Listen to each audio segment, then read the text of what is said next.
गौतम लहरी किस तरह से आंकते हैं हमारे इस ओपिनियन पोल को?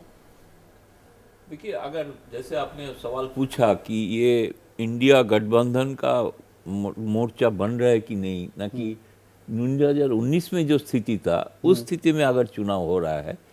कांग्रेस तो बिना मोर्चा के कारण भी 2 सीट जीते थे, तो वही 2 सीट अब दिखा रहे हैं। हाँ। वामपंथी जीता नहीं था, हाँ। फिर भी जीतेंगे नहीं।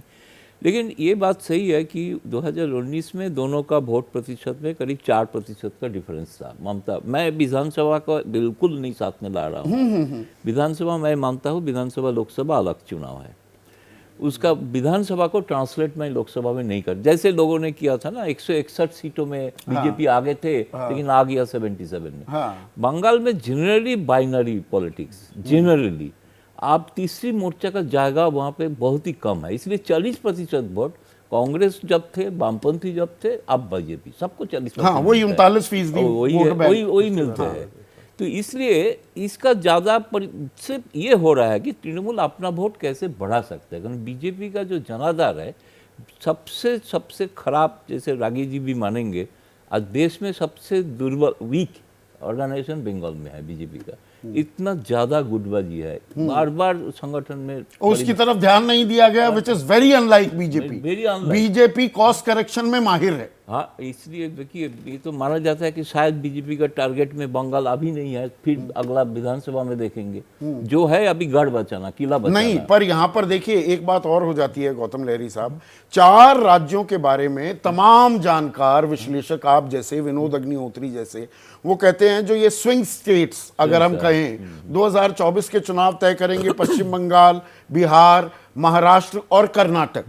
कर्नाटक का हमने ओपिनियन पोल किया है, बीजेपी अपनी मजबूती कायम रख रही है जबरदस्त हार के बावजूद विधानसभा में। भाई कांग्रेस दुगनी से ज्यादा सीट ले गई, लेकिन अभी भी 24-26 सीटें वो लेती हमारे ट्रैकर में दिखाई दे रही है।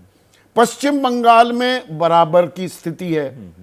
बिहार अभी हम दिखाने वाले हैं, चौंकाने वाले नतीजे आएंगे।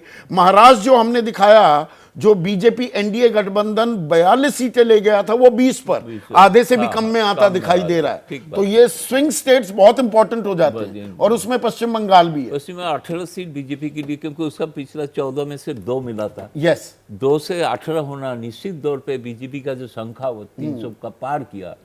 अभी जो रणनीति है, अभी तो टारगेट दिया गया है 35 सीट्स, बीजेपी ने टारगेट दिया। नहीं, वो टारगेट तो रहता ही है, लेकिन मुझे जो ग्राउंड सिचुएशन है, अभी काल भी संगठन में बदला हुआ है राज्य में, इसमें जो गुटबाजी का एक रिफ्लेक्शन है, वो जो दिलीप घोष जिसका नेतृत्व में चुनाव लड़ा गया था, जो 18 सीट बीजेपी को मिले थे, फिर भी प्रधानमंत्री मोदी एक चेहरा थे, लेकिन उसके खिलाफ जो नेता थे उसको अभी बना दिया गया एक बड़े पद में। तो इसलिए वहां पे गुटबाजी इतना ज्यादा है। और ये सीए एनआरसी उसकी वो एक बहुत बड़ा मुद्दा था। फैक्टर तो है, जिसलिए जिस सीट जीते थे, जैसे उन्होंने बोल रहे ना जसवंत ने, मालदा जिस जगह पे बीजेपी का कुछ नहीं, मालदा का एक सीट बीजेपी जीता था। खगेन मुर्मू, वही पुराना सीपीएम। और उत्तरी अगर हम पश्चिम बंगाल की खास बात करें, वहाँ क्योंकि सबसे बड़ा जनाधार बीजेपी ने जो बनाया है वो है ट्राइबल और दलित।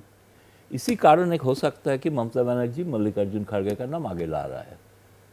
एक फैक्टर वो चाहते हैं। राहुल भी साइड हो गए, राजनीति को भी सूट कर लिया, साइड हो गया, और नीतीश भी साइड हो गए। पर इसमें अब क्या हम ये मानकर चलें कि तृणमूल और कांग्रेस का गठबंधन होगा, वाम खेमे को ना करती रहेंगी? इसलिए देखिए, इंडिया गठबंधन के दिन मैंने भी उपस्थित था, मैं ममता का प्रेस कॉन्फ्रेंस भी मैं था, और इसके बाद अलग से उद्धव ठाकरे जब मिले उनमें भी मैं था। तो मैंने सबसे सुना, उनके बाद ममता ने एक तो दिया कि मैं वामपंथी के साथ गठबंधन के लिए ओपन हूँ, लेकिन कहा नहीं कि क्या करेंगे, लेकिन मैं ओपन हूँ, एक कहा था। ओपन हूँ, कोई सीट नहीं दूंगी, कर लो गठबंधन। ये सबसे डिफिकल्ट भाई, जैसा वो कांग्रेस को कह रही है 2 सीट दूंगी, और वाम को कह देंगी कि हाँ गठबंधन के लिए तैयार हूँ पर सीट नहीं दूंगी। साथ में चलो। टिप्पणी करूँ, दरअसल ममता बनर्जी बहुत जल्दी में है, वो चाहती हैं कि वो डेडलाइन दे रही हैं अपने तरफ से, आप 31 दिसंबर तक सीटों का, और वो सही भी है। देखिए, नहीं तो कब करोगे सीटों का बंटवारा? देखिए, वो जो दिनेश वार्ष्णेय कह रहे थे कि अभी इतनी जल्दबाजी क्यों कर रहे हो, अरे देर कर चुके। वो ये नहीं ठिकरा अपने ऊपर फोड़ना चाहती कि देखिए, ये इंडिया गठबंधन का जो गठबंधन है वो मेरे कारण नहीं हो भाई सका, पहले ये कांग्रेस के पहले कारण आप नहीं है। में संगीत, दिल्ली की गाड़ी निकल जाएगी। बिल्कुल भाई देखिए, लेकिन 10 अभी से तक 12 जो- मार्च के आसपास जो है चुनावी आप नोटिफिकेशन पिछली बार हो 10 जाएगा, को हो गई थी। तो उसी आसपास हो जाएगा। आपके पास सबसे सीटों के difficult समझौता है, के लिए समय सबसे कहाँ बचा हुआ है? difficult स्टेट है इंडिया अलायंस का ये बंगाल, इसीलिए मल्लिकार्जुन खड़गे तो कांग्रेस के जितना साथ राज्य का नाम लिया था, पश्चिम बंगाल का नाम नहीं लिया था।